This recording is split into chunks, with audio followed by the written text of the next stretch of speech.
people of the internet. My name is Cassandra, and welcome to Queued, the series where I watch and review my favorite TV shows and movies, because I've been promised a scary adventure in time and space. Today we're going to be talking about episode 3 of series 1 of Doctor Who. This episode is known as Inside the TARDIS and also known as The Edge of Destruction. Both titles are kind of used interchangeably. This episode stars William Hartnell as the Doctor, William Russell as Ian Chesterton, Jacqueline Hill as Barbara Wright, and Carol Ann Ford as Susan Foreman. It was produced by Verity Lambert, written by David Whittaker, and directed by Richard Martin and Frank Cox. This serial is my least favorite of all the first Doctor serials of the series. Personally, I find it boring, I find the plot uninteresting, and it's very confusing to me. I don't really understand what's going on most of the time. After reading through the script a few times, I'm starting to understand what they were going for, but even then, some of it is complete nonsense that's just thrown in, that doesn't make sense, that is never explained.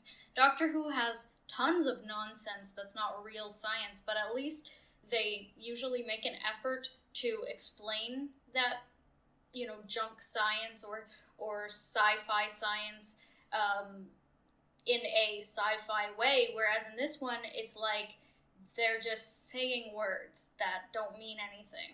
This series is only 2 episodes long, so that's part of the problem for me as well, is the plot can't be fleshed out at all because there's not enough time for anything to happen because of the pacing of the old show. But anyway, let's get to talking about the actual episodes. So the episode begins with the entire TARDIS throwing everyone to the floor in some sort of error or bump or something. Barbara is the first to wake up. She immediately goes and sees Ian, but she can't remember who she is or where they are. Or she at least doesn't remember the past few days with the Doctor.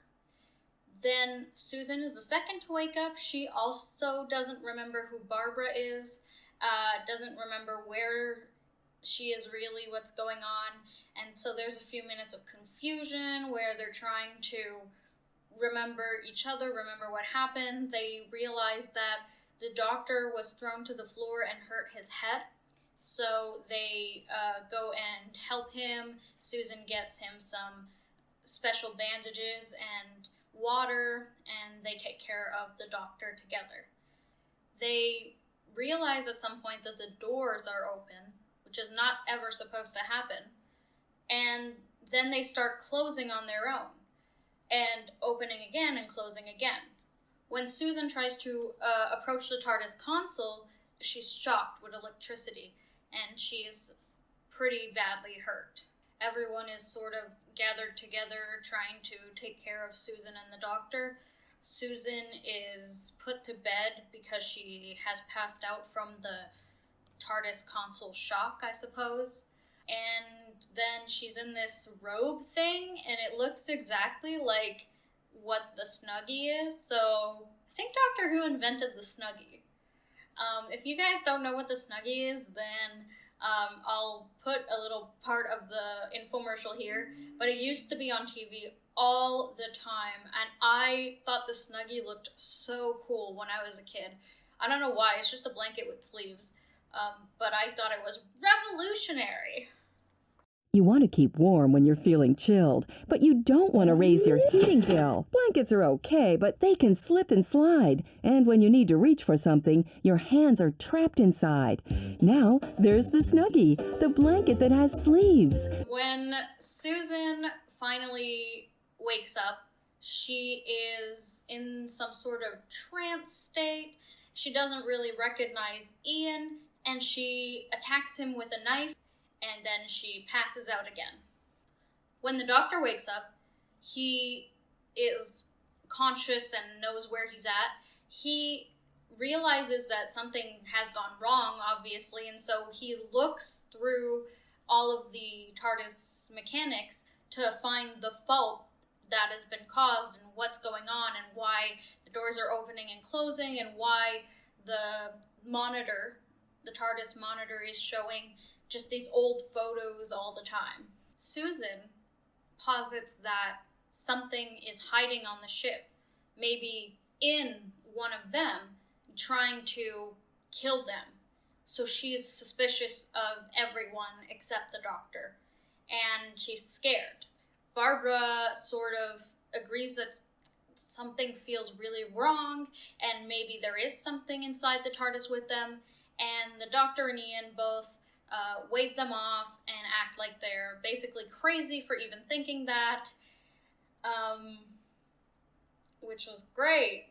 Everyone is fighting, and when they realize that the scanner isn't working correctly, and the clocks everywhere start to melt, and the numbers are not working, or the numbers disappear, or they change. I'm not sure exactly what the deal is with that. They don't show the clocks very well, but basically it's like the clocks are melting, the clocks aren't right, and the Doctor accuses Ian of tampering with the ship.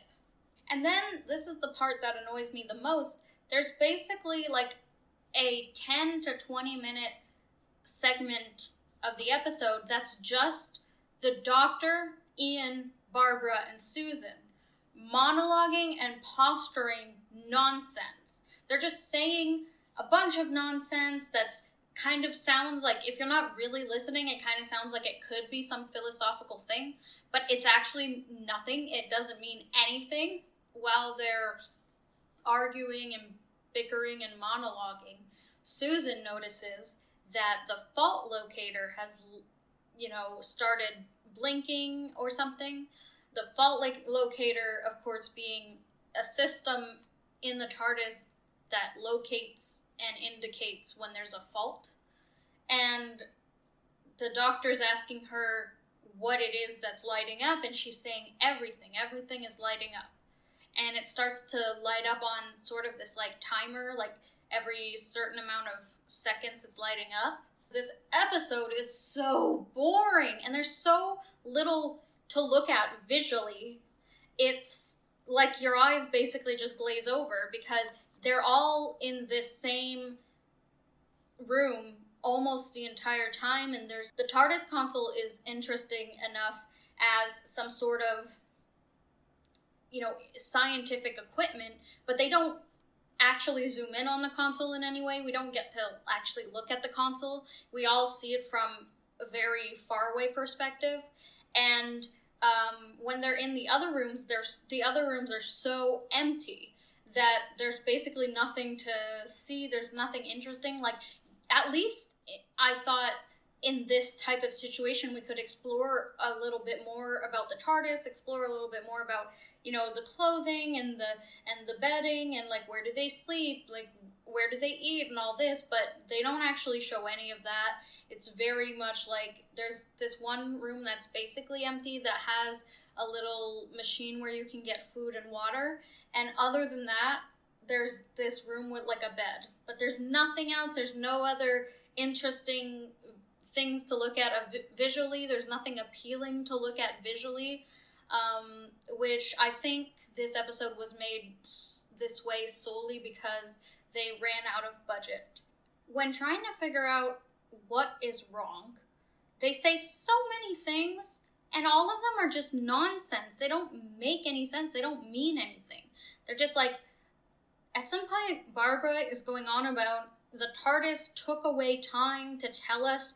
Now it's giving us back time so that we know that we only have a certain amount of time, and it's nonsense. It doesn't mean anything. There is one thing in this episode that makes me laugh, though, is when the Doctor is talking to Ian and Barbara, and they're saying the TARDIS is trying to warn us of this, the TARDIS is trying to warn us of this, and the Doctor is like, my machine can't think, and that always makes me laugh because of what we know from in the future of Doctor Who. If you've watched it, you know that the TARDIS really becomes a real entity, then we find out that the TARDISes have a sort of life force, and they're not exactly sentient, but they could be if they were in the right body.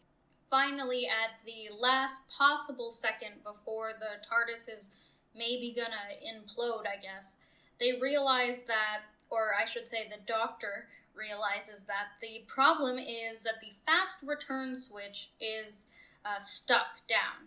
And so basically he explains that the fast return switch is the switch that you press to go back to the last location that you were going. But if you keep holding it down, it'll just keep going back to the last location. But if it gets stuck down, then it will, I guess, go back to the beginning of time. Unclear, but he does, get it unstuck, and then we actually have a little demonstration that's actually scientific.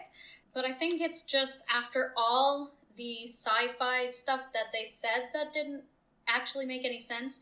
And when I say it doesn't make any sense, I don't mean that it was like bad science, like sci-fi science. I mean that like they said words that in the sentence together don't mean anything. So even if you were in a sci-fi world, like what does we had time taken away from us, and now it's been given back to us because it's running out mean? What does that mean? The TARDIS took time from us and then gave it back? What does that mean? You need to be... You don't know what... Barbara, you don't know what you're talking about. But anyway, it was just nonsense. So to have this scientific explanation at the very, very end of the episode seems a little wasted to me. It's like you had this whole episode where you could have explored science. I mean, you didn't have any budget to do anything super sci-fi. You could have leaned into doing like a little demonstrations of science with the console of the TARDIS, or with the food or something, but you just said a bunch of nonsense and then at the very, very end did some science for like 3 seconds. So that really bothers me because the episode, I guess it bothers me, this episode really bothers me the most of all the episodes because I see the potential of what could have been, how it could have been better, and it was so disappointing. Finally, at the end, Ian forgives the Doctor for accusing Ian and Barbara of tampering with his ship and trying to throw them out of the ship, but Barbara doesn't, because the Doctor never really apologizes, because he has a very hard time with apologies, but he realizes that he was wrong, and he does own up to that, and he also realizes that without Barbara, they would all be dead, because she's the one that figured out all these different clues. I mean, they don't mean anything in real life, but she's the one who figured them out. I do really like the ending where they're all getting ready to go out to into the story of the next episode, which will be outside in the winter, so they're all putting on these like fur coats and stuff, and even though she outwardly seems like a more emotional character, she always is the one that when she does give advice or does say her opinion, it's usually well thought out, and I just think she's so cute as well. So I really like Barbara, and I really like Barbara at the end of this episode, especially when she's like, hey, look, just because everything is good doesn't mean like that we're not gonna die, doesn't mean that I just forgive you for saying you were gonna kill us. Like, you have to actually earn that, and the Doctor does, because she knows that has a really hard time owning up to his mistakes, and he does come and say, hey, look, you were right. And I think that that's just, I don't know, I think that especially for how bad this episode is to me, the fact that the ending is so good makes it even more disappointing. There could have been so much more interesting character development, but they only kept that till like the last 5 minutes of the episode, so that's disappointing. So I know this one was a short one, guys, but this episode was very short, and I just want to say I'm really sorry about the lighting and how it's so weird, especially like in my videos lately, but especially in this one. I don't have curtains. I only have blinds, so I can't put them down because you still see the sun in those, the blind way where you see like the little, so yeah, I'm working on it. One day I'll have some like blackout blinds or something, so I can actually just use some my lights and not have to work with the sun. Sometimes the sun is hiding behind the clouds, sometimes it only wants to shine on my shoulders and down for some reason. I'm trying to work with it instead of, trying to block it out, because that hasn't been working. So yeah, lighting probably going to be a little bit weird for a little while longer. I hope you guys can forgive me for that. And I hope you enjoyed this video. If you did, leave a like, comment on the video because it helps the channel, and I will see you next time. Bye!